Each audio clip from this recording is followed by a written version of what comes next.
Hey everybody, this is Jill. And this is Caryn. And you're listening to Scream Girl Squad.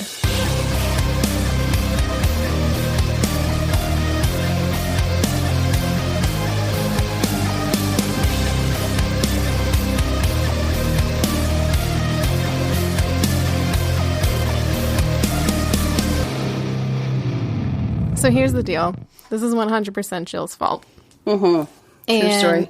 The problem is, we went to the video store last week to Top Hat Video, and we were looking through tons of movies trying to decide which one to get, and Jill points at this one, and she says, "Oh," and I quote, "That's a good movie." I believe I said, that one's entertaining.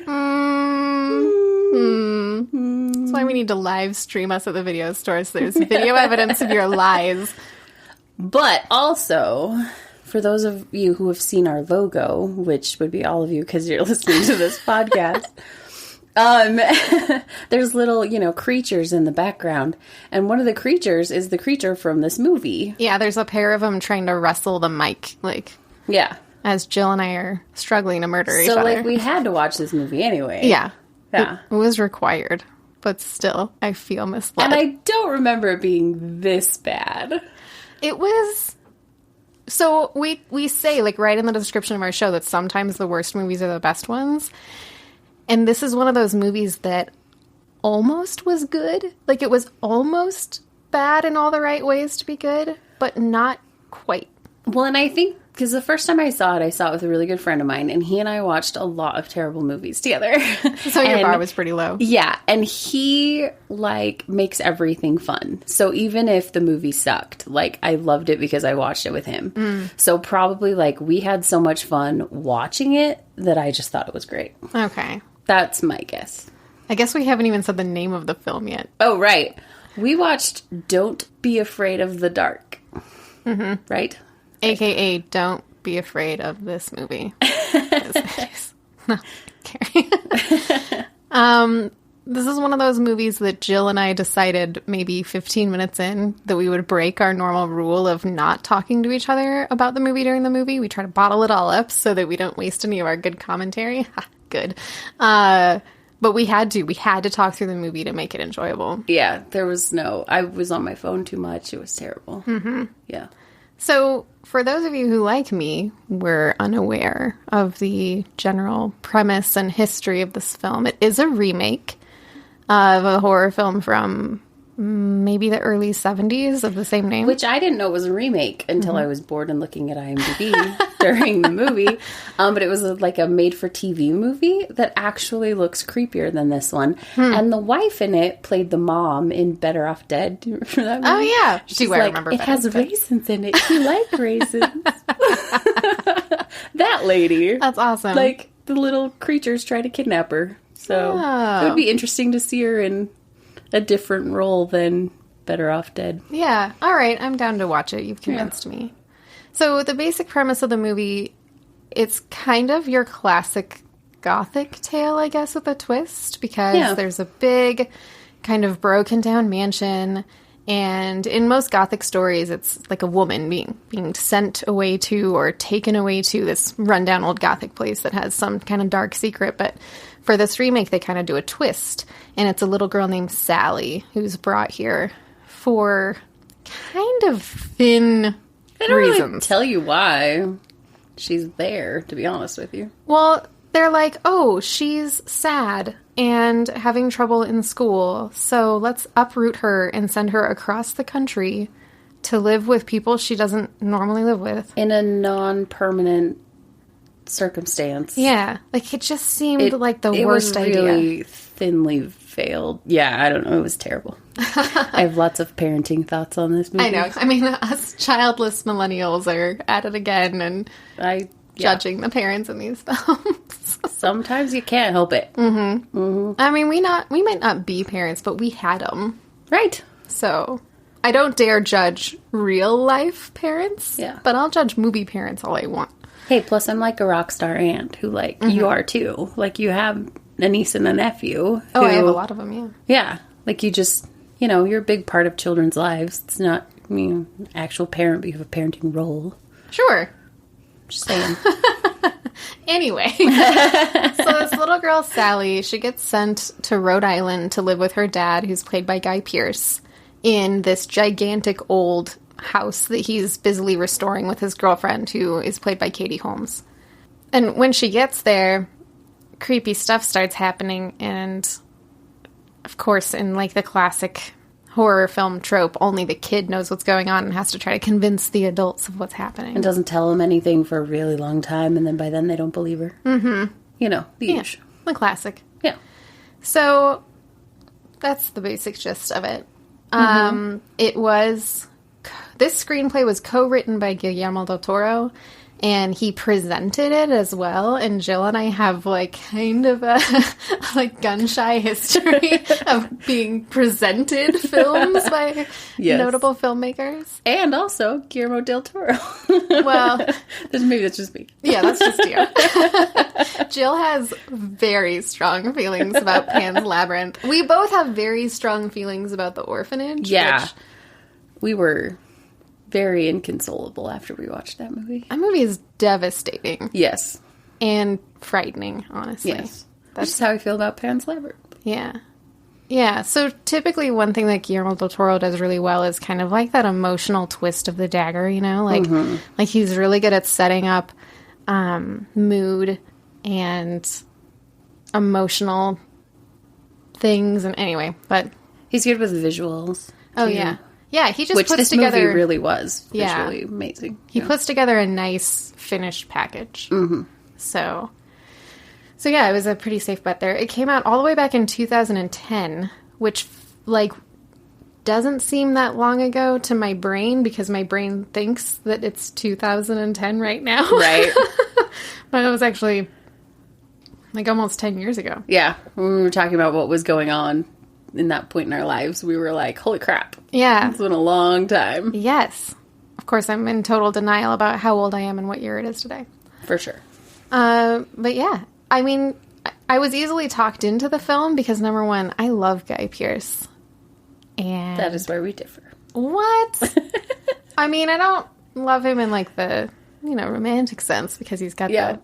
I don't know. He drives me crazy. I don't even know what it is about him. You didn't even like him? Because I was all set to ask you what your favorite Guy Pearce movie is, and now I'm worried you don't have one. Okay, the very first thing, I don't know if it was the first thing I saw him in, but it's the first thing I remember seeing him in, and it was Ravenous. That's my favorite Guy Pearce movie! That's why we watched it. And so I will never think of anything but him, like, eating people in the wilderness, and it's horrifying. That movie, okay, if you're listening right now and you haven't seen Ravenous, you have to go rent it right now. Or just listen to the soundtrack, because that movie is about, like, a bunch of cannibals running around the American frontier to... It's like, like pioneer time. I think they're, like, panning for gold or something, but it's winter. Yeah, they're like old soldiers. Like, yeah. You know, they're... And Guy Pearce figures out that if you eat someone, you get powerful. So he starts eating people to all get kinds of people are eating everyone. And powerful, and it's really upsetting. And they scored it with these insane banjos. And That's true. The best thing in the world. Yeah. You didn't like Memento? I never saw that one. I did think he did a really good job in The Count of Monte Cristo. Oh, yeah, he's so hateable in that. Mm-hmm. Yeah. But did a really good job of, like, I'm your best friend, but you, like, anyone but you can tell that I hate you. You know, like, he... Yeah, and later on in that movie when he's, like, drunken and doesn't even like Mercedes anymore. Yeah. And he's just so... He hates himself. And you're like, yeah, you should, because we hate you, too. Because you're awful. Yeah. Yeah. So, well, what about Katie Holmes, then? What's your favorite Katie Holmes movie? Can it just be Dawson's Creek? I mean, I know it's not a movie, but I loved her in that. She was my favorite part of Dawson's Creek, except Pacey, of course. But yeah, and Dawson crying. Yeah, well, that's classic. So, but I also really love her in Disturbia, which we used to watch a lot. Disturbing when we were Behavior. Disturbing Behavior. That's what it is. Disturbia is the Shia LaBeouf one. Yeah. Shia LaBeouf. Yes. So if we haven't already mentioned it, or if I cut out the part where we mentioned it because we were laughing our asses off, it's way later than normal. We usually get a much earlier than start them. Jill and I are old ladies. It's after 9 p.m. right now. We should be in bed. We have no business recording. No. And also I had donuts for dinner. And Starburst. Pre-unwrapped mini Starburst. Yes, they're the best. And also, Caryn hates Katie Holmes. Should we talk about that? I don't hate Katie Holmes. Not anymore. You used to. Your ex-boyfriend was in love with her. We're not talking and about had a that. picture on That had nothing to do with Katie Holmes, and that had everything to do with him. I know. But it used to be like you'd see her face, and you'd just be like, ugh, Katie Holmes. Well, because he didn't have a picture of me in his apartment. No, he had a just picture of her next to his bed. It's really weird. It's really weird. I completely agree with you on that one. Yeah. Oh my gosh. But yeah, disturbing behavior. Yep. Solid garbage. Well, she was just so different from like anything else, which is what I thought was cool. Mm-hmm. Because she was like nice girl next door, Joey Potter, and then all of a sudden she was in this movie. Yeah, she played like a kind of punk girl. And in like a nose ring. And yeah, I think she did a good job kind of moving away from what she was known for in Dawson's Creek, which honestly I never watched. Yeah. I feel like I didn't watch that. I, of course, did, because we've talked about on this podcast, I'm obsessed with freaking teenage drama crap, so. And I only watched the Canadian ones. Yep. With Jill also. Yep. So. Yep. Oh, Canadian. Anyway. So, Guy Pearce, Katie Holmes, they're pretty much the two main characters apart from Sally, the little girl. And Sally, the little girl, has a pretty great career, too. Like, she's been in a ton of stuff. She was in a movie with Adam Sandler and Jennifer Aniston where they pretend to be, like, a couple that broke up. So, because Adam Sandler's trying to date this girl, and he, like, wore a ring to pick up girls. And Jennifer Aniston pretends to be his ex-wife to try and, like, help him date this girl. Oh, I haven't seen that. She has kids. And her kids really want to go to Hawaii, and he, like, uses her kids, and the son, like, tricks them into taking them all to Hawaii. It's really cute and funny. Weren't they also in that Blended movie? Where they also that go one to, was like... Drew Barrymore. Oh, that was Drew Barrymore. Yeah. But similar feel, honestly. They were on the murder mystery movie on Netflix, which was actually really good. Yeah, I haven't watched it yet, but I want to. Yeah, highly recommended. Yeah. But anyway, she was in that. She's in some TV show. I think it's on the Hallmark Channel about being a witch. And she's just been in quite a few things. So. Yeah, her IMDb credits list a lot of horror. Yeah, she's done quite a bit. Yeah, she did a good job. Yeah. I mean, we've talked about it before. I have a pretty low threshold for bad child acting, and I mean, she wasn't as good as like the kids in It, for example. Right. But she did a good job. She held her own. I thought so too. Yeah. She didn't detract from the movie. No. So how the mind wanders when you're pumped full of sugar. We should rate it. Yeah, speaking of sugar. Yeah. So just a reminder, we rate every movie we watch on both enjoyability and scare factor. Enjoyability we base on one of our favorite treats. Mm-hmm. We indulged in naked starbursts today. Is that what they're called? I don't know. What do you call them? Well, unwrapped mini starbursts? I mean, I like naked. We're tiny naked starbursts. They're more environmentally friendly. There's no wrappers. Yeah. Which makes my cat George very sad because he likes playing with wrappers. So yeah, so we're going to, out of 5 naked starbursts, and then fear will base off something in the movie. So 1 out of 5 demon fairies. I like that. All right. Yeah. So Caryn, enjoyability. How much did you enjoy this film? How many naked starbursts? I think I mentioned while we were watching it that I was struggling hard with how to rate that. Because, and I'll get into this more during the spoilers, everything I enjoyed about this movie, I think I enjoyed because it reminded me of something better. Like, I was like, oh, that's kind of reminiscent of this other thing that I really like. I was definitely on my phone a lot, and I talked a lot. But some of it was really fun. Yeah, I agree. I didn't, hate the whole movie. No. There were definitely enjoyable parts. I think I'd give it 3 out of 5 naked starbursts. And I kind of wish that they had done a couple things differently. Like, did you know this movie's rated R? No. Yeah, it felt strange to me that it's rated R, and I looked it up, and it's because of violence and quote-unquote terror, and... There's absolutely nothing in this movie that should be rated R. No, this movie, to me... I don't think they even swore once. It felt like Witches, that movie when we were kids. You know, where, like, sure, it's probably scary for kids, but there's enough whimsy mixed in. Mm-hmm. The whimsy, I think, both made it more fun and took away from it slightly, so... Yeah. I would go with... I'm amending it. 2.5 out of 3 naked... Or 2.5 out of 5 naked starbursts. I was debating between 2 and 3, so I'm going to stick with 2.5 as well. Because I didn't, like, hate it, and... There were definitely parts that I enjoyed, but yeah, I didn't love it. Yeah, I won't watch it again. No. I won't. Except maybe in like 10-ish years when you're like, I kind of remember liking that. What's it about? When Jill tricks me into it again. Like, oh yeah. I remember now. Yeah, and I mean, I kind of like what we decided to do last week of let's revisit this at the end and see how we still feel about it. Yeah. But for now... 2.5 out of 5. That's fair. Starbursts. Yeah. Fear factor? I don't know that I was scared, but I was, like, uncomfortable or tense, maybe. Because there were definite moments of, like, oh, what's going to happen? Oh, you know, like, there was definite... The bathtub scene, for one, which we'll talk about later. Nothing good happens in a claw tub. But... I wasn't, like, scared. Yeah. I think I'm inclined to give it a 2, and here's why. 1, creepy demon fairy for some of the dread that they established, which mostly had to do with body horror. So if you are not a body horror person, you're not going to enjoy. What do you mean by body horror? Like, bad things, opening skin, getting...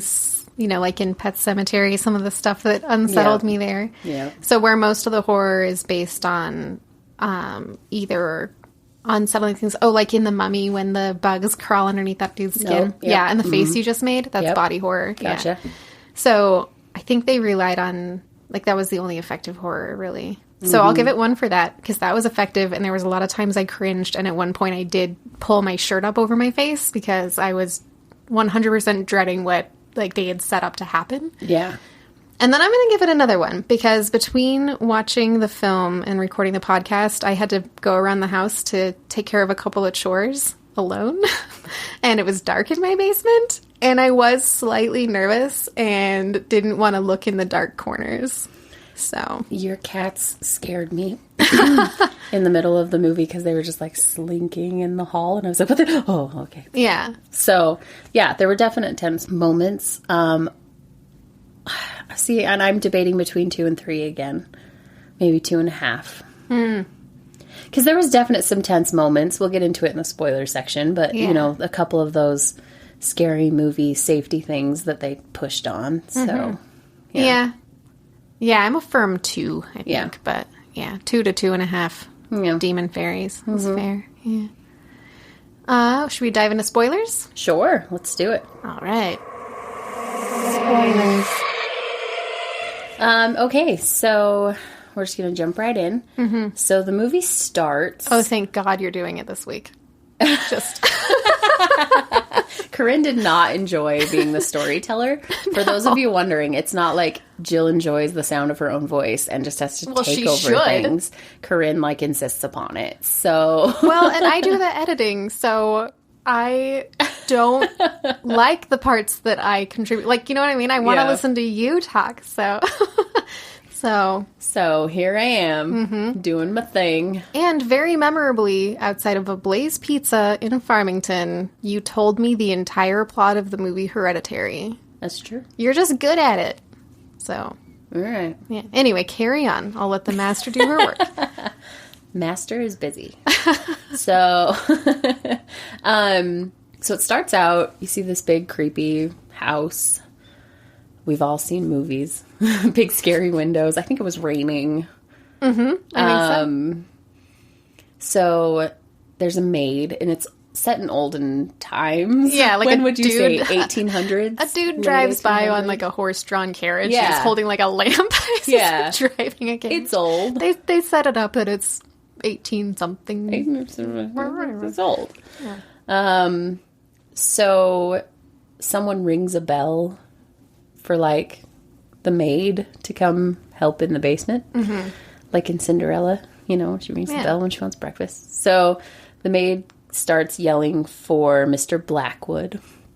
And she's like, Mr. Blackwood, what can I do for you? And he's in the dark basement and you don't see his face. He like is hiding behind this pillar. And he's like, come in the basement. And like every fiber of your being is like, no, honey, don't go in the basement. Mm-hmm. So of course she goes in the basement. Naturally. And it's like the scariest stairs. So she's walking down the stairs and they focus on the stairs pretty heavily. And there's like a wire tied across some of the stairs. So as she gets to them, she trips and falls down the stairs. Mm-hmm. And then Mr. Blackwood, like, jumps on her.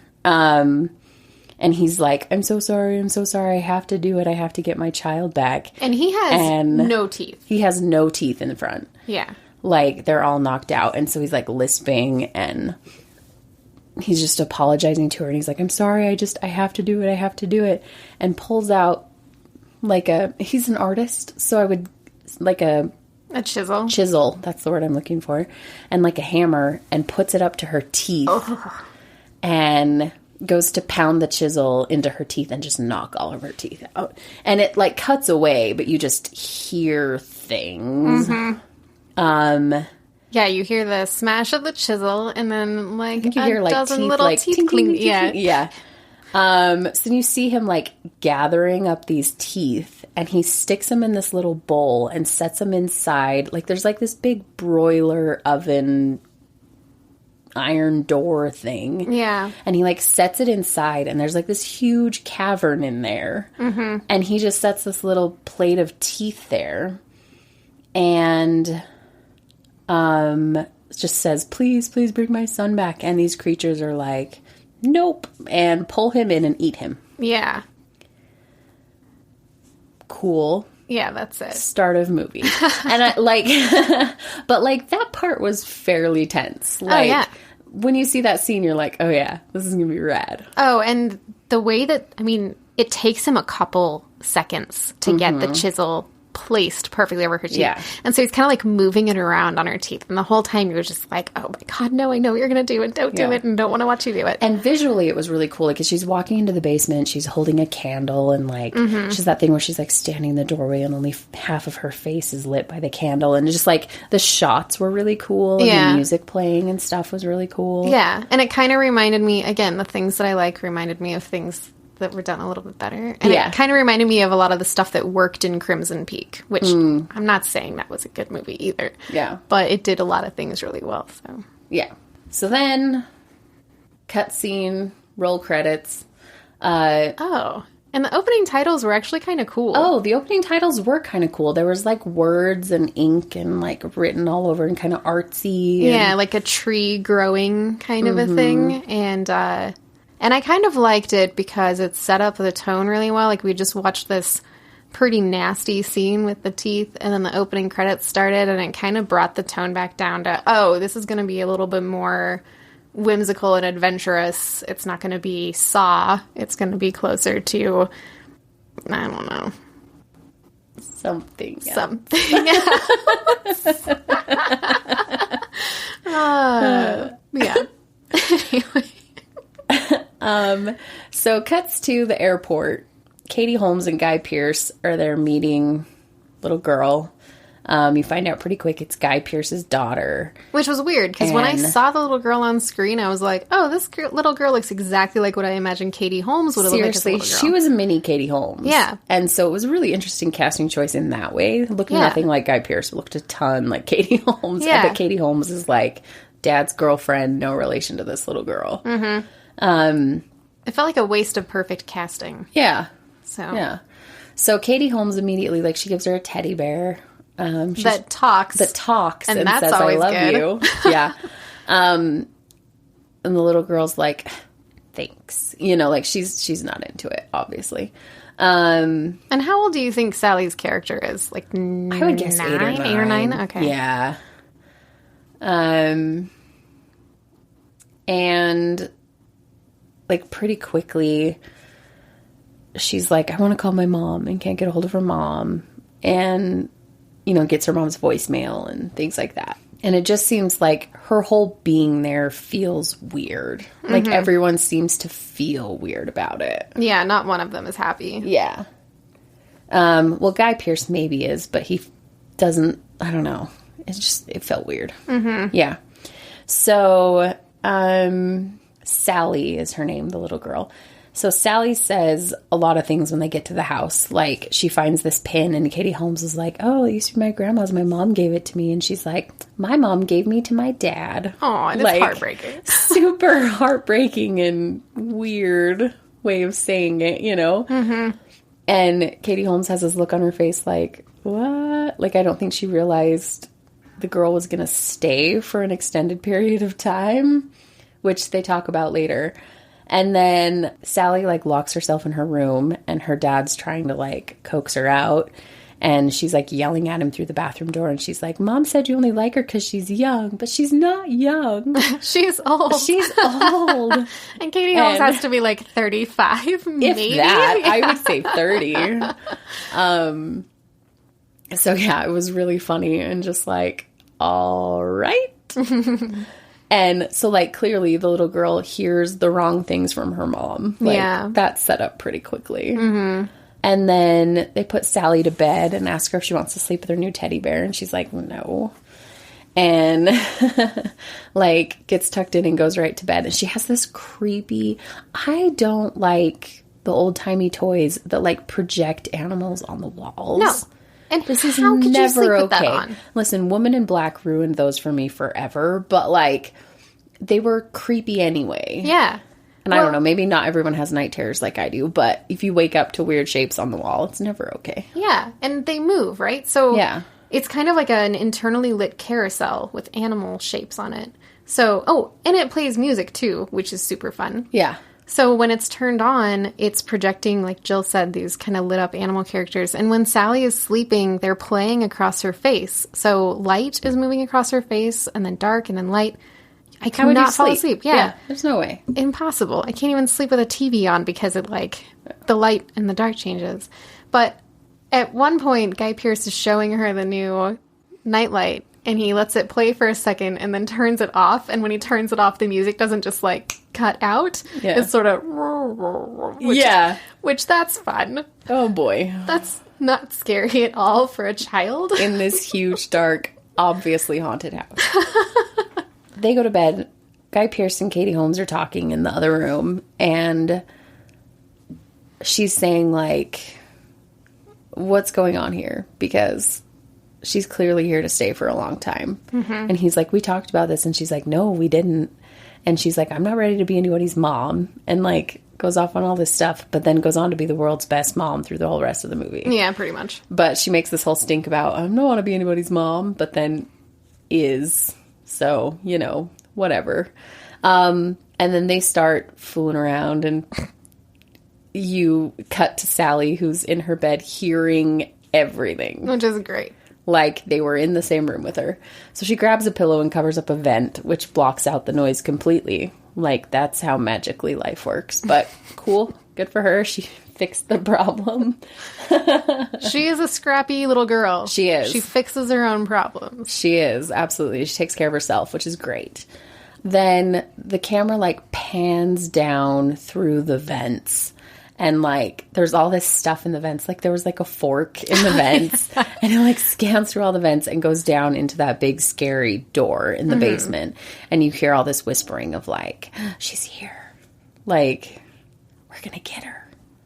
I don't remember what they say. But at first I thought the fork was just kind of like a gag. Like, in The Simpsons, anytime they pan down from the upstairs bedrooms to downstairs, they always show weird crap between the floors. Like, there's a bunch of pirate treasure and, like, a dead body and stuff up there. So at first I thought it was just a gag like that. But after having watched the rest of the movie, I think that was meant to kind of show you how the creatures acquire their objects. Because they have a whole bunch of weird crap. Anyway, we'll get to that. that makes sense. Yeah. But they say all these things like, Sally's here and we're going to get her. And you just hear these like whispers that you're like, kind of catch a little bit of. And you're like, all right. Mm-hmm. So creatures be stirring. Yeah. In the basement. So then Sally goes exploring the next day. Because Guy Pearce and Katie Holmes are like redoing this house. Yeah. That's like their gig, I guess. They buy old houses and they restore them to their former glory, including furniture and everything. Yeah, and their whole mission is to like get on the cover of Architecture Weekly. Mm-hmm. Or monthly. Yeah. Architecture something. So, so they're like doing work on the house, and Sally goes off wandering by herself, and she wanders through like a garden area. Mm-hmm. It looks very Secret Garden-esque. Like there's lots of fountains and ponds and waterfalls, tall and bushes, hedges. and it's really cool. And she climbs through some bushes, and she's like, thinks she found a basement, and this caretaker guy grabs her and is like, don't go down here, you're gonna get hurt, like, you have to stay out of here, what are you doing? Yeah. And just then, I want to call them her parents, her dad and his girlfriend Kim come around the corner, and her dad's like, what are you doing? And she's like, the caretaker's like, she's gonna get hurt, keep her out of here. And she's like, but there's a basement down there. And they're like, no, there's no basements, this is swampland, it would flood. Yeah, so they explain that the history of the area, I guess that house, the house that they're restoring, has a name, the way that old big houses do. And this one's called Fallen Mill, because there are all these sinkholes in the area, and one of them apparently swallowed the mill whole. And then I guess they were able to build over that side. I don't know how sinkholes work. I have a John Mulaney quicksand level understanding of sinkholes. I got nothing. They scare me when I read about them. Yeah. But I find it weird that you would build a mansion on the spot where a mill had been swallowed by a sinkhole. Yeah. Does it fill back in? Anyway, so I think that's why in the beginning when the old dude got dragged down through the furnace or whatever, why it was all cavernous is because there's a sinkhole under there. Mm. But again, how could you build a house? The physics doesn't make sense to me. If someone understands geology better than I do and would like to explain that to us. Please explain to us how you can build a house on a sinkhole. We would like this to sounds know. like the people who build it on the side of the mountain and then get upset that their house is falling down. Yes. Like, of course it is. You built your house above a gravel pit. Yes. Yeah. So, and a moment before that, Sally passes through what's called a fairy ring. Oh, right. And it's a ring of mushrooms. And there's kind of some superstitions about it, like The Ocean at the End of the Lane, which is a really great Neil Gaiman book. He talks about, like, fairy rings and stuff. So I thought that was kind of a cute little hint that fairies are involved in this story somehow, because she steps into the fairy ring right before she finds the basement, and then the caretaker, Mr. Harris, like, drags her backwards through the fairy ring. Yeah. And they're supposed to be portals to the fairy realm, kind of. Makes sense. So they go through this fairy ring and find the basement. So she tells her dad, there's a basement down there. And her dad busts out a sledgehammer and breaks down a wall because it's been walled and the door to the basement has been walled over. Yeah. And they paid a lot of attention. Like, the camera paid a lot of attention to that sledgehammer. And Jill and I exchanged a glance because we, like, quoted one of our favorite old movies. Oh, one of my killing tools happens to be missing. Because they drew so much attention to it that I wrote down in my notes, I will be disappointed if that sledgehammer doesn't come back. Especially after that old man knocked that maid's teeth out with a hammer and a chisel. I was like, oh, cool. He's probably going to knock Katie Holmes' teeth out with a hammer or with that sledgehammer or something. And no, he does not. I'm disappointed that it never came back. Yeah. So he knocks down the wall, finds the basement door, and it's the basement from the beginning, except everything is all covered in cobwebs and dirt and all of that. So they go down in the basement, they find all the old artwork, and Katie Holmes is, like, obsessed with Mr. Blackwood's art. And so she's like, oh my gosh, I've never seen any of this. This is incredible. Yeah, apparently he's a super famous artist who painted nature, specifically, like, super realistic nature. Sally's down there with them and starts playing with the door, and she can hear, like, the voices say, Sally. And she's, like, intrigued, not horrified. Yeah. Tiny Jill, hearing voices saying, Jill, I wouldn't know. No, I would have like, crapped my tiny little pants. Yeah. I would have made Dad cement the crap out of that sucker so nothing could ever come out of it ever. Yeah. So, yeah, no. She thinks it's cool that demons in the dark are saying her name. So, she tries to tell her dad. Her dad can't hear anything. Yeah. But he puts his ear up to the gate, and this was so horrible. So I have such an ear phobia. I don't like things touching my ear, which people exploit all the time. So, Coworkers, friends think it's great to stick their finger in my ear. It's not okay. I mean, I don't do it just because I have no interest in touching the inside of your ear. Yeah. But several friends over the years have found this to be hilarious. It's not... Because I freak out. It's not worth the germs and the earwax to me to troll you. Yeah. Like... And it's honestly like a phobia. Like, I will start shaking and get really upset if things touch my ear. Like, I can't handle it. It's not, like, funny to me at all. Anyway, so I have an ear thing. So he's, like, puts his ear up to this grate, and this little stick comes out. A little metal pointy stick. Really close to his ear, and then he pulls away, and the stick is just gone. But the whole time I was like, oh no, he's going to get stabbed in the ear. Yeah. This is awful. No, it didn't happen, luckily. Whew. But it was a little tense. And they open the door. Oh, Sally stays in the basement and gets the, like, big metal grate door open, peers in and sees the bowl of teeth and the giant hole. She starts hearing voices that say, like, we don't like the light. Come to the basement and play with us. And they say that they're very hungry and things like that. And she goes back upstairs.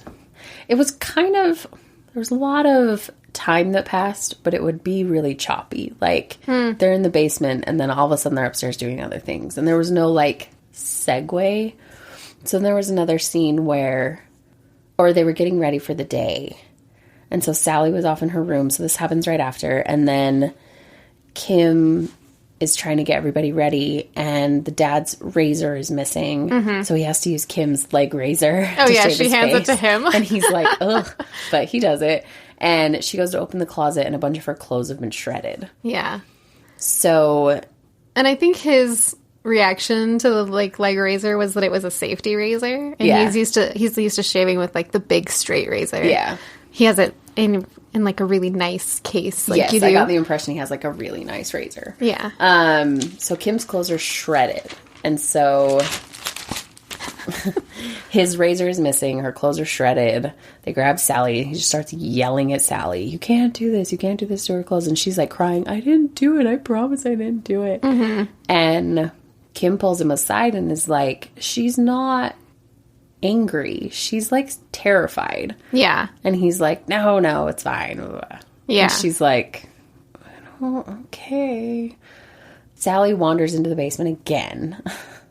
And the caretaker follows her down there and is like, don't play in the basement. Like, we gotta go. We gotta get out of here.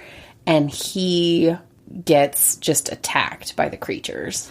Yeah, so Sally adorably goes down with a bunch of raisins because she's like, oh, you're hungry? Let me bring you a snack. Yeah. And the caretaker chases her upstairs, and pretty much as soon as he's alone in the basement, the little creatures who, if you're not looking at our logo right now, I mean, why not? But they look kind of like humanoid rats. Yeah, like, that's a good description. They're rats, but they have fur in only their backs, and then they have, like, really pronounced rib cages and little, like, people-ish really faces. long, spindly arms. And... Yeah.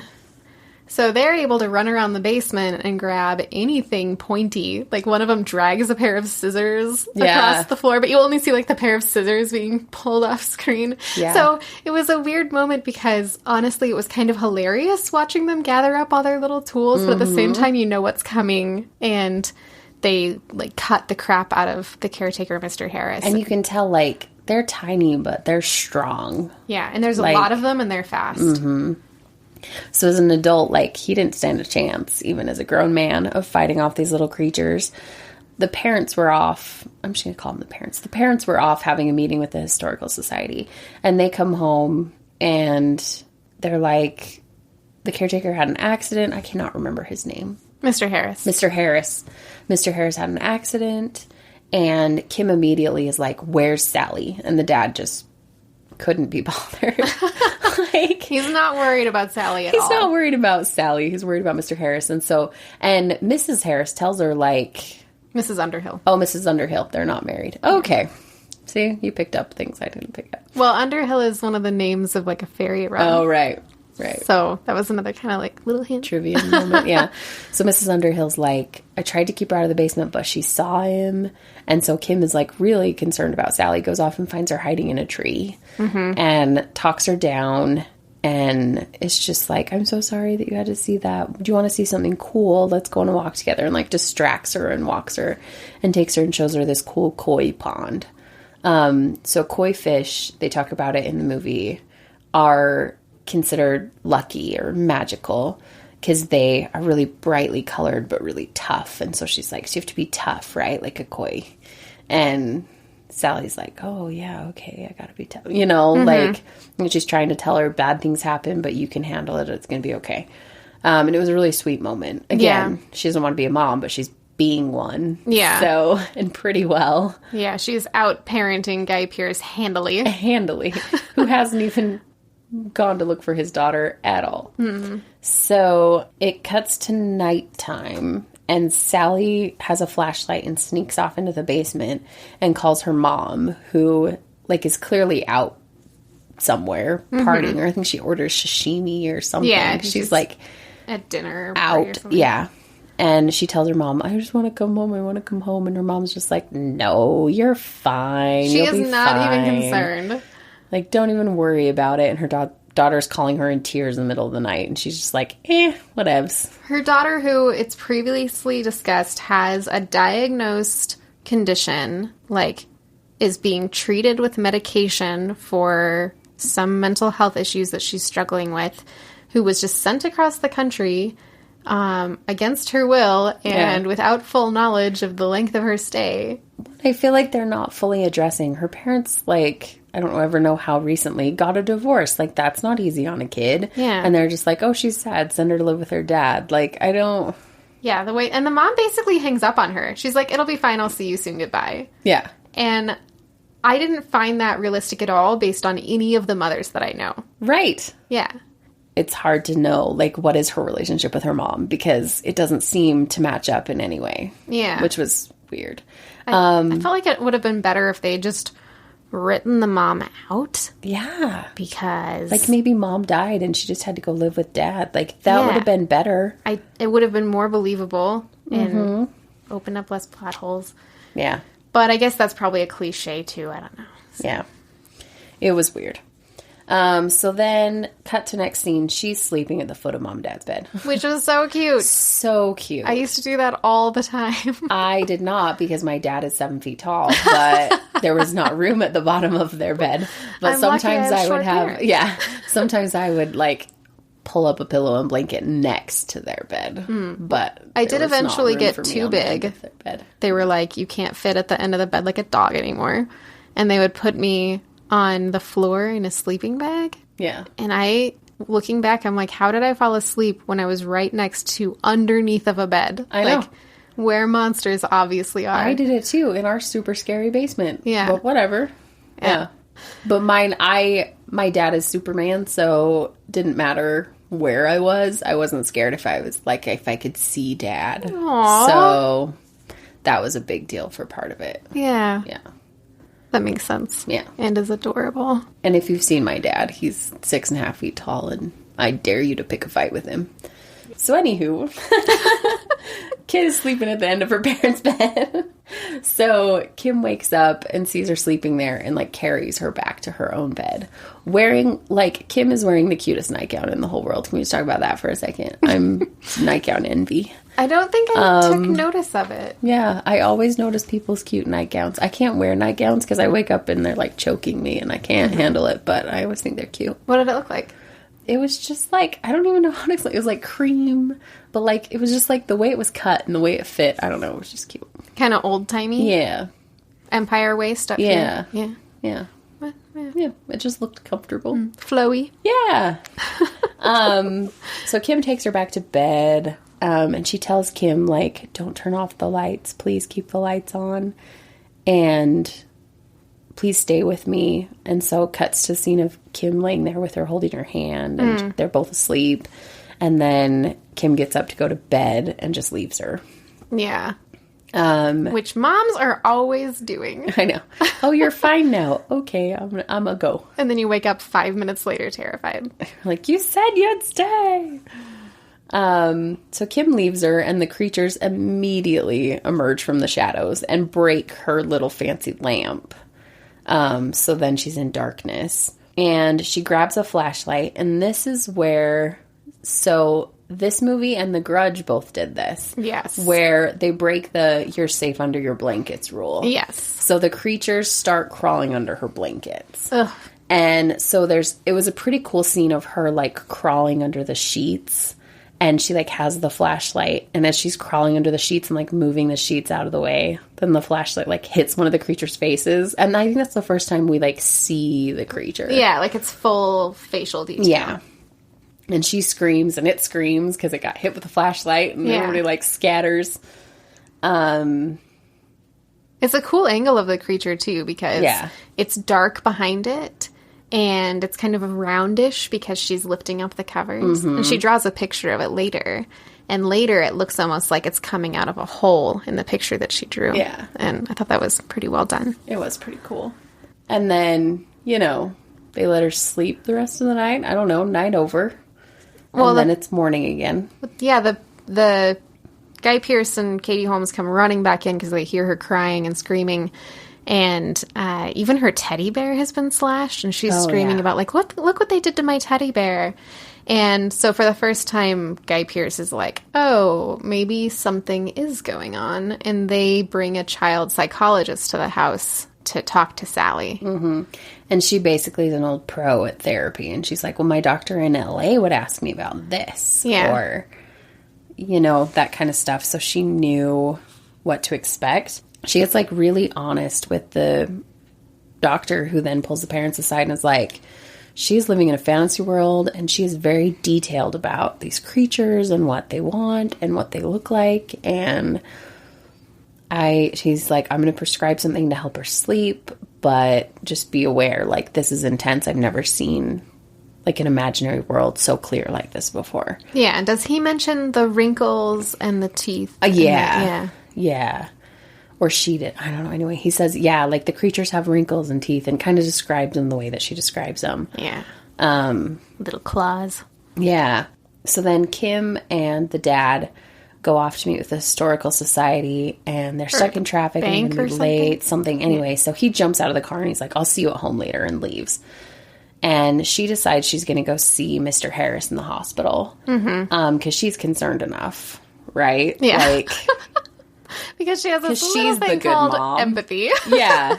She can tell there's something wrong with the kid. So she goes to see Mr. Harris, who is incapable of telling her what is going on, but tells her she needs to go to the library and gives her very specific information to ask for at the library, but can't just say, oh, yeah, there's demons in the basement. Get the kid out. Yeah. No. Well, he does tell her to get the kid out. He does tell her to get the kid out, but doesn't tell her why. Yeah. He's all, like, laid up and bloody and just feels like garbage and can barely talk and stuff, but the first thing out of his mouth is Sally out of that house, you know? Yeah. But for real, like, he tells her, go to this library and ask for file 1158 or right. Like, he gives her very specific information, but can't just tell her there be demons in the basement. Yeah.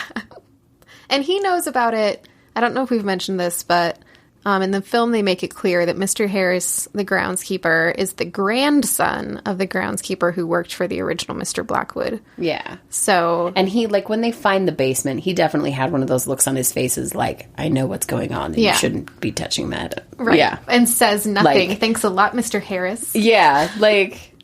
Could have used that warning about file 11 whatever all the way back then. Well, and, like, when it's your job to keep people out of the basement and they find the basement, just tell them, don't go in the damn basement. Yeah. I don't understand this whole happens all the time. Caretakers of movies are supposed to keep people out of stuff, and then they're like, but I'm not going to tell you jack squat. Yeah. Yeah. Cool. How'd that work out? Oh, look, people are dead. So yeah, Sally...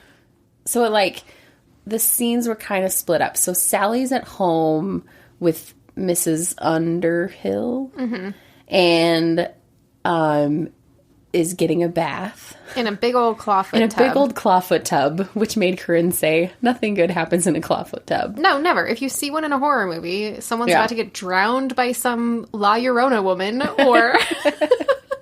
That's true. Yeah. Or Harrison Ford. Yeah. Just saying. He also tried to drown his wife in a clawfoot tub. Yeah. I mean, I still want one, as Jill pointed out. I did say, I still want one. They're gorgeous. Terrible to clean under, but... Yeah. I guess the modern thing now, my aunt and uncle just got, like, the happy medium, where it's a freestanding, cool-looking tub, but it doesn't have claw feet. It's flat on the bottom, so you don't have to clean underneath it. There you go. It's still in the middle of the room. Yeah. My bathroom is not big enough for that, but it sounds cool. Mine either. Most are not.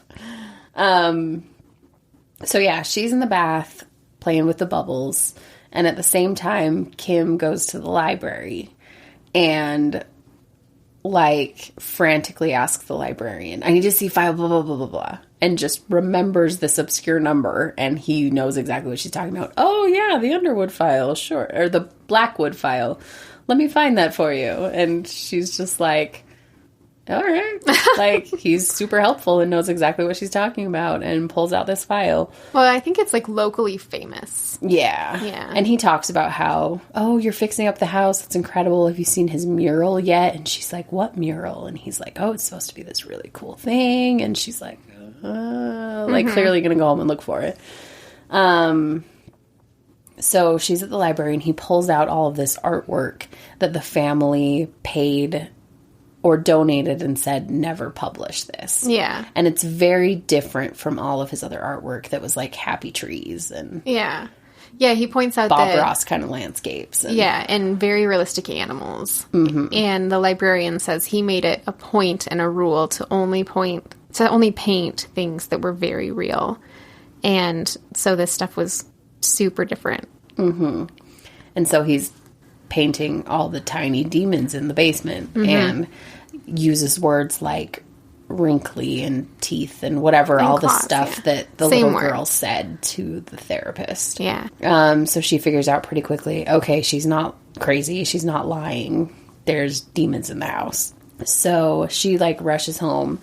And in the meantime, Sally's in the tub and the creatures come in. And with this really long hook that made me laugh really hard, they reach in the room and turn out the light. Yeah, when the hook like was tapping against the light switch, Jill roared. I couldn't hold it. Like, why do they have this giant hook? What was it originally? Why have they not been turning off lights this whole time? Like, why do they even have lights on in the house ever? Because they could just be eating people in the dark constantly. I feel like these creatures have zero follow through because they should have eaten everyone the very first freaking night. Like, why is it taking more time? Well, and I think that's the thing that weakened this movie the most is it never really set up rules, you know? Like, like it kind of, they're afraid of the dark, but then they sort of come out in the day when there's light in the room. Because it's the middle of the day and the girl's taking a bath. Yeah. And yet there's a window in the bathroom, but if they turn out the light, then they can come in. So are they only afraid of artificial light? Like, they don't make it very clear. Yeah. But it was not consistent, because sometimes they were out in the sunlight, but it wasn't really, like, bright, sunshiny day, but at the same time, bright, sunshiny day. But it wasn't, like... It wasn't dark. Pitch black, yeah. Yeah, so they didn't really set parameters for that, which is weird. Anyway, so this is one of those scenes where I was like, oh, it's daytime. So yeah, she's in a bathroom, well lit by the sun, but turned off by a hook. And the creatures come in and just start slashing at the shower curtain, like, and they have a bunch trying of to get to little her. implements. They have Yeah. Guy Pearce's straight razor. One of them has a steak knife. One of them has like that pointy hook thing. Which what is that? What is that thing? So, and they're slashing at the shower curtain and trying to get to Sally, and she's freaking out. And she's screaming, and so Mrs. Underhill hears her screaming from the kitchen. And because she's old enough, she doesn't really need to be supervised in the tub, so it makes sense that she's nowhere near the bathroom. And so she's running up the stairs, and there's some workers that come running up with her, which I don't know where I don't know. Sometimes there's workers in the house, sometimes there's not. I don't know. So there was some men working that come and help break down the door as she's screaming. And they break down the door, and she's sitting in the tub. And the tub is empty. Oh, because she had gotten out and put her bathrobe on. Yeah. But the tub is empty, but she's in there with, like, all the slashed shower curtain. She's clearly been attacked. She's horrified. She's crying. So Kim comes home, and Mrs. Underhill, like, meets her at the door. And it's just like, she's freaking out. She's crying. I put her to bed. She wouldn't stop crying. Like, she's so terrified. And Kim's just like, I got it. And runs in and can't find Sally. So she's looking everywhere for her. So she even goes in the basement looking for her, and Guy Pearce is like, she probably ran away. She's done this before. Oh, yeah. She tried to walk home to LA one time. That's probably what she's trying to do again. So they get in the car and drive down the highway, and there's Sally, like, trudging along with her little backpack. And they put her in the car and drive her home. Even though Kim totally knows what's up, they go home. And then they don't talk about it. And then they have a party. Yeah. A nice little dinner party. So they have a nice little dinner party, and they tell her to stay in the library and be quiet. Oh, yeah. So at this point, Kim at least believes Sally. Yeah. She knows what's up. She finds these pictures that Sally drew that are just like the ones that Lord What's-His-Face drew. And, like the one of the little creature in the bed and everything. And Sally's complaining that no one's going to believe her, and so Kim gives her a Polaroid camera. So that, number one, Sally can use the bright flash to scare him, and number two, she'll be able to get a picture and prove to her dad that what she's seeing is real. So they welcome all their guests who are, like, historical society people and the magazine people, so Guy Pearce can, like, resurrect his career or whatever. And Sally's running around taking pictures with her Polaroid camera. And once again, defying the rules of their own movie, they have the little creatures kind of like in the foyer, and one of them's in a potted plant, like kind of looking out at Sally, and so she takes a picture of the thing in the potted plant. And she's waiting for the Polaroid to develop, which, if memory serves, really only takes like a minute. Maybe, yeah. But seems to take a heck of a lot longer, because they all go to the table and get seated, and Sally's like waving the Polaroid around the way you have to. And she sets it on the table next to her, and this historical society woman, like, leans in to look at the Polaroid, and Sally slaps her hand down on top of it, like, don't look at my picture, and, like, sets it on the other side, and Mr. Guest of Honor leans over to look at it, and she's like, that's mine, and puts it underneath her pants. Like, it was kind of a nice moment of levity, I thought. Yeah. But the little creatures displaying more intelligence than I thought that they had, they're like, we gotta get that picture. So they grab it, like, they're underneath the table, and they grab it out from underneath Sally's legs, and one of them claws it up and destroys it. So she climbs underneath the table and runs off with the Polaroid so she can get more evidence. Right. That's how she ends up in the library. Yeah. So she's in the library. They're in the library. They just start destroying the place. And just, throwing books on the floor, ripping things up, just going to town while the lights are on in the library. No, they turned out the lights, and they blew out the candles. Oh, okay. It looked well lit. There was a fire going in the fireplace. Maybe that's what it was. So again, is it just, like, electrical lights that they don't like? Yeah. I don't know. Who knows? So she's snapping pictures all over the place, and they're running around and screaming and doing stuff, and she's screaming, too. Well, and then, like, there's a moving bookcase, and they all try to go behind it, and she squishes one. Yeah, which that was pretty cool, actually. And, like, his arm falls off, but she's still trying to take a picture. Like, I think she took a selfie with one on her shoulder, but she's, like, screaming, but snapping pictures.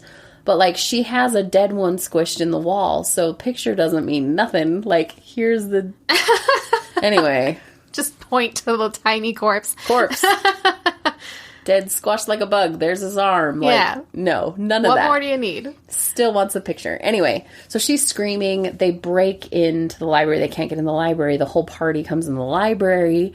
And she's like, I got a picture. And she's clearly upset. And they're like, we need to end the party. So everybody leaves. And again, they stay in the house. Yes. Like, their daughter freaks out. Proves to them there are monsters in the house, and they still put her to bed. Yeah, they just put her up in the same effing bedroom where she's been being tormented this whole time. We take notes. I wrote in all caps, still in the house. Like, at that point, it's not the Insidious movies. It's not that the people are haunted. The house has demons in it. Yeah. Just leave. Yeah. Like, no sense to me. So, they all get what's coming to them. So, well, at this point, at least, like, they put her to bed, yes, which is totally stupid. But then Guy Pearce is in the basement, and he's staring at the creepy little fireplace where they came out of originally, which on the mantle above it, there's Elder Futhark runes that spell, like, be afraid or something that you saw in the trivia. Caryn knew what kind of runes they were. She wants nerd cred. I was pretty dang excited. Hey, it's pretty great. I'm just saying. I had to do a lot of rune research for a thing I just wrote, so. But yeah, so he's down there. Oh, and earlier, while Sally was missing and they were looking for her, Katie Holmes went downstairs from the basement to check, and she found the mural that the librarian had been all excited about. And that mural, honestly, was very effectively creepy. She pulls down this sheet, and the mural is a painting of, like, a bunch of twisting tree limb arms shoving a little boy down, like a terrified-looking little boy with giant eyes, shoving him down towards a pit where all of these tiny, sharp-fingered demon fairy arms are, like, reaching up toward him. And, like, glowing eyes. Yeah. Yeah. So that was pretty sweet and creepy. So So now at this point, Guy Pearce is standing in the basement, like, looking back and forth between the icky fireplace and the creepy mural, and Katie Holmes comes downstairs, and he's finally like, I don't know what to do. Like, I love my daughter. I love you. We should leave, right? And Katie Holmes is like, yeah. Duh. So. Yeah. So he goes out to the garage to, like, start up the car or something. He's in the garage for some reason. Which, what the F, gets people? Knocked out.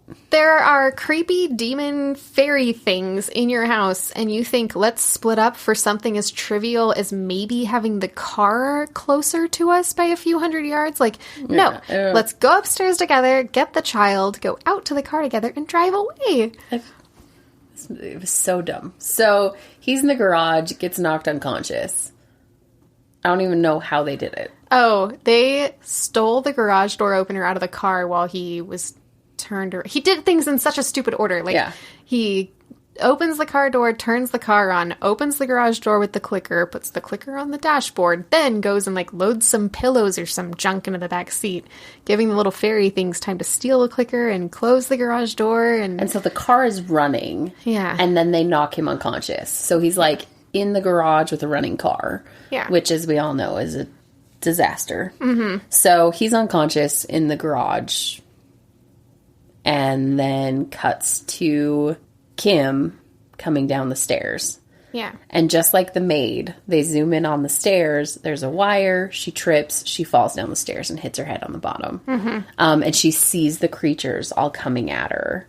And they say, like, one must die. Because they say something like, they have to take one life every time they emerge and then eat children's teeth. Yeah. That's like the deal that they made, I guess. The librarian kind of explains to Katie Holmes earlier that in fairy lore, there was some rule where every time they came up to the surface, they had to take a life, which that bargain makes no sense to me. Anyway, and that later the fairies made a bargain with some pope that instead of stealing entire children and eating their bones, they could eat children's teeth. And in exchange for taking the children's teeth to eat them, they would leave behind a silver coin, thus the beginning of the tooth fairy myth. which made Jill and I realize that we really, really, really need to rewatch Darkness Falls about the Tooth Fairy, which is the best. Which is the best, terrible. We just have to watch it. That's an example of a bad movie that manages to be bad in exactly the right ways that it's freaking excellent. It's true. Yeah. So yeah, look forward to that. We're going to talk about Darkness Falls, one of my favorite movies. I've watched it numerous times. I love it so much. So anyway, Kim hits her head. Things are coming at her. Sally comes down the stairs looking for Kim and sees her at the bottom of the stairs and freaks out and like throws herself on Kim. Like, don't take her. And the creatures, of course, then take Sally. Yes. And they basically like tie up her feet and then start dragging her into the basement. Yes. So Katie Holmes starts following Sally into the basement. She gets dragged down with this whole big rope thing. Guy Pearce wakes up and is trying to get out of the garage, but they have him like locked in the garage, and he like breaks the window so he can breathe fresh non-carbon monoxide air, and something hits him from the outside, don't they? Oh, I don't know. Anyway, he eventually gets out of the garage, but he can't get in the basement because the door is locked. Yeah. So he has to like look through the keyhole, and the demons have that sharp pokey thing again. So he like puts his eye up to the keyhole, and here comes this sharp pokey stick, and then he moves his head and you're like, oh, okay, he's safe. And then he puts it back down again and they stab him in the face. Yeah. So like not his eye, but like his cheek. That's when I had my face inside my shirt, because I was like, they are about to poke him in the eye with that rusty ass looking piece of metal they've been carrying around, and I was not okay with it. It was horrifying. Yeah. But they just got him in the cheek a little bit, so it wasn't that bad. But it was ugh. Eye up to the keyhole is never a good thing. No, not once, not never. So Sally and Kim are in the basement, and Kim kind of wraps up in the rope and is trying to stop them from dragging Sally into the hole. And she starts cutting at the rope and gives Sally her flashlight and is like, shine it on the creatures, get them to like back off while I cut you free. And she says, when I get you free, run. Run. Like, she's like, the second I get you free, run. And she's like, no, I can't leave you. And she's like, no, I don't care. Like, you have to run. So she cuts her free, and Sally doesn't run at all. She stays completely still. And Kim gets pulled back into the vent. Yeah. And her legs bend backwards. Yeah. Like, with a rope, they managed to snap her... They managed to snap her leg, like, backwards in somehow. The wrong way. Yeah. Yeah. And suck her into that hole. Yeah. And also, Sally, she's armed with one of those big, heavy-duty flashlights. The ones that take, like, the giant batteries.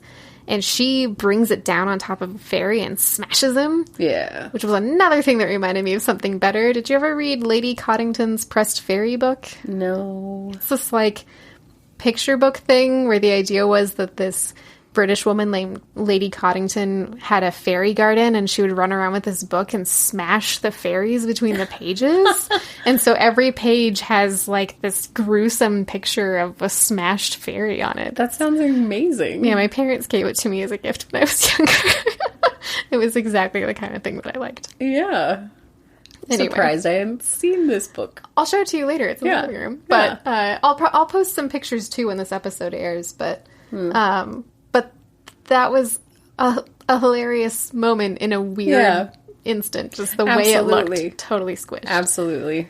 So Guy Pearce comes running down the stairs as Katie Holmes gets sucked into the hole. Yes. And he grabs Sally, and Katie Holmes climbs out of the hole for a second so he like can see her in the hole, and then she just gets sucked into the hole. Yeah. And he grabs Sally and they flee the house. Finally, they leave the Dank house. Yes. Then it gets worse. So then you think the movie's over. They are safe. They leave the house. And then they come back to the house at the end of the movie. In the middle of the day. And in the middle of the day, Sally has, like, drawn a picture for poor dead Kim. Dead in air quotes. And they leave it, like, in the middle of the floor in the house. Mm-hmm. And because, like, they go partway into the entryway and Guy Pearce is like, that's far enough. So he's finally parenting, which is cool. Yeah. So they leave the picture and just leave. And then the wind blows the picture down the stairs into the basement and into the grate because the fairies now control the weather. Yes. And wind. So blow the thing all the way down into this grate and it gets sucked in and you hear Kim's voice. Yeah, for talking some about reason. how they'll come back. Yeah, we'll go deeper and they'll forget. Because the house has a foreclosure sign on it. Mm-hmm. And I'm like, what in the crap? Now Kim's one of the demon fairies. Yeah, that made no sense. Why is Kim now? Nope. Is that what happens when you get eaten? When they take a person away? And I guess, okay, maybe now that I think about it, the librarian did mention that was, like, why they had to take someone. Like, one must die, and he did say something about replenishing their numbers. Mm. But I don't know. I didn't. It was so dumb. Yeah, so campy. And if you know that the house that you've been living with and restoring has creepy demon fairy baby things in it, would you let the bank foreclose on it, or would you burn that mother effer to the ground? Right? Like, well, and like, why was that hole not filled with cement? Yeah. Or like cover the cast iron grate with bricks. Something. Or, I mean, something, anything. Instead, he was just like, nope, not my problem. They killed my girl, but whatever, I'm out. Yeah. Like, okay. Yeah, and I also feel like there was a pretty big missed opportunity there. Like, we talked about the Curse of La Llorona, how it almost had, like, 2 endings, because you thought it was over, and then it wasn't, and then there was more stuff that had to happen. And I was kind of expecting that here, because the way that they made the mural look, the tree that's kind of, like, shoving the kid downward looked exactly like the big tree in front of the house that at one point Sally is sitting in when Kim goes to find her after Mr. Harris is attacked. So I was like, oh. Well, for one thing, as soon as I saw that kid in the mural, I thought, oh, if they go look inside of that tree or dig around it, they'll find his bones and the missing old man's bones, too. Mm. So I was kind of hoping there'd be, like, a little extra thing where they end up rescuing Kim from the tree. I don't know. I felt like they had drawn... I feel like this movie drew my attention to a lot of things very purposely. Didn't matter. Yeah. Yeah. And not even in like a red herring way, just like in a...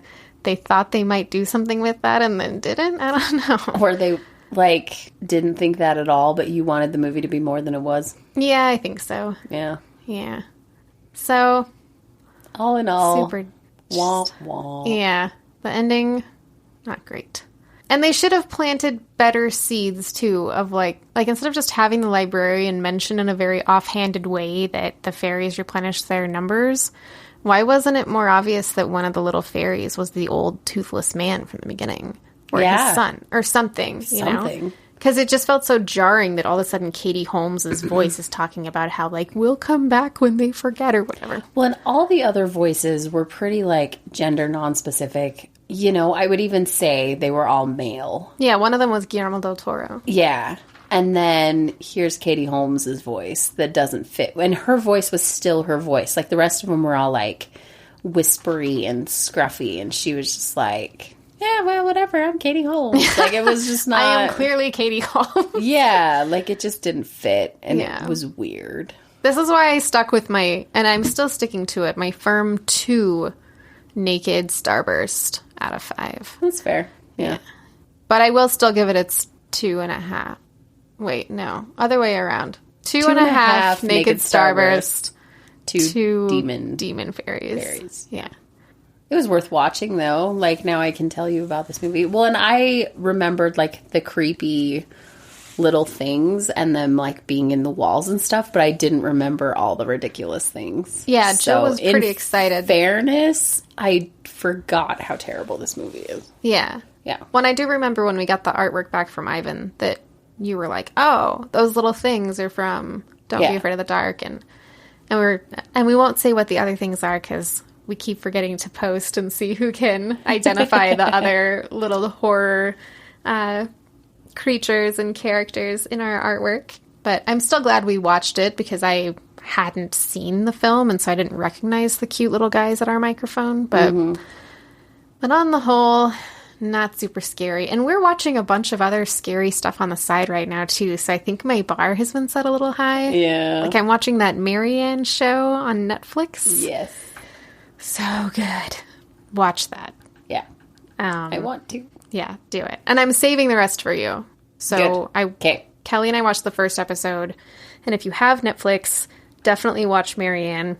I'm watching it in French, but I think that they do have an English dub version as well.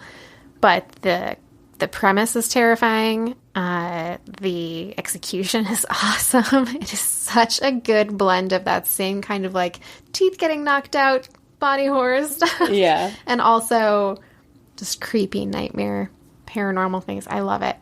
So I think that my appreciation of this movie was maybe colored by that. And the thing is 10 years old. Oh, yeah. Yeah. Which is always, horror movies rarely age well. Yeah. And so I brought this up in the spoiler-free part. It's rated R, right? Yeah. I still don't know why. I don't know what audience they were rating R for. Sometimes they rate things R on purpose, like Deadpool did it, where they're like, no, we're rating it R on purpose because, number one, the source comics are pretty brutal, and they knew that the audience that they were targeting is the kind that recognizes what rated R means and would want to go see that. Well, and its content absolutely made it rated R. 100%. But they could have made the choice with Deadpool to tone that down and go for a PG-13. Yeah, I guess that's true. But this film, Don't Be Afraid of the Dark, has so much of that weird whimsy adventure thing that normally I love so much that I just can't figure out why they didn't make it PG-13. Well, and I can't figure out how it was rated R. Like, there's nothing in it that constitutes a rated R. Yeah. Well, maybe for 2010, I guess they would have considered the violence more extreme, but they, cut away from anything gory. Yeah. Like there's blood splurts here and there and anything. Broken skin and stuff, but yeah, it wasn't nearly as brutal as that Unfriended movie we watched last week. Yeah. Yeah, I can't figure it out. And I assume that it didn't do very well in the theater because I honestly had never heard of it till you pointed it out to me. And I don't know. I have a lot of issues with this movie. So, but oh well. Anyway, it happens. As the Primus Greatest Hits album says, they can't all be zingers. So, not everything Guillermo del Toro touches can be flawless.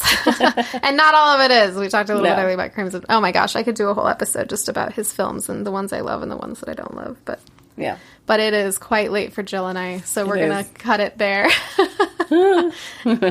Thanks everyone for listening. This has been Scream Girl Squad. Woo!